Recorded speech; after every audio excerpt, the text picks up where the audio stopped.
We are trans, and we are fucking proud of it.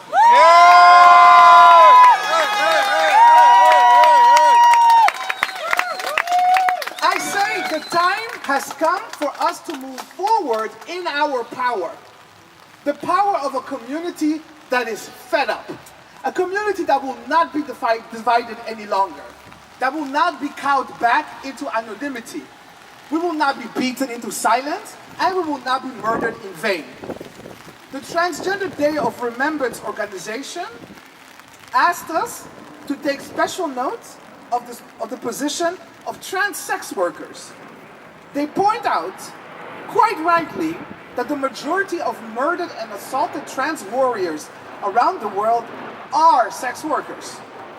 This is a tragic and intolerable 62%. I want us to do more than remembering today. I want us to take it a step further. I want everyone here to commit to sex workers' rights. I want us all to declare ourselves unconditionally committed to the protection of our vulnerable, exploited, and stigmatized trans siblings and their cisgender colleagues. The upcoming municipal elections in March 2018 is an opportunity for our community, for our trans community, to demand the destigmatization and decriminalization of sex work in the Netherlands. I spoke last week with Rights for Change, and they assured me that we can make a difference if we rise up. So let us rise.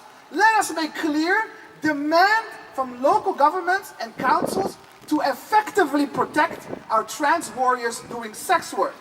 So go home and say, I'm going to list this for you. 1, the monopoly granted to establish brothels through the current permit system must stop.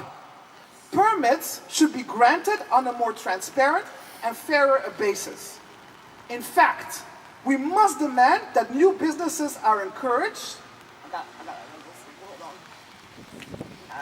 We must demand that new businesses are encouraged and supported, especially cooperatives of sex workers. Yay. 2, obligatory registration requirements endanger the lives and criminalizes the livelihood of sex workers. They in fact force sex workers to work illegally. So, public or not, registers of sex workers must be abolished. 3, far too many sex work regulations, policies and laws in the Netherlands are drafted, adopted, and enforced without any consultation from sex workers. We must be clear. We must accept no compromise on this.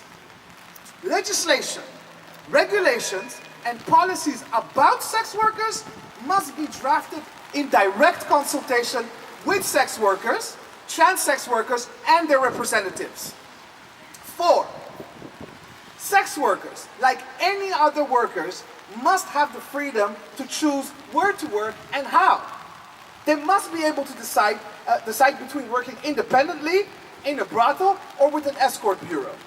This means that the legal and practical prohibition on working at home for independent sex workers must be abandoned in our cities. 5, our local governments must commit to supporting sex workers' unions, advocacy groups, and grassroots initiatives with funds and resources. And trans sex workers in particular require safer spaces.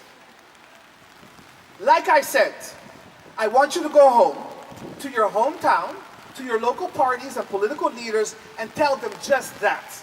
And if they don't want to listen, I want you to run for political office with a clear message of unity and solidarity. Trans rights are sex workers' rights. Sex workers' rights are trans rights. Thank you.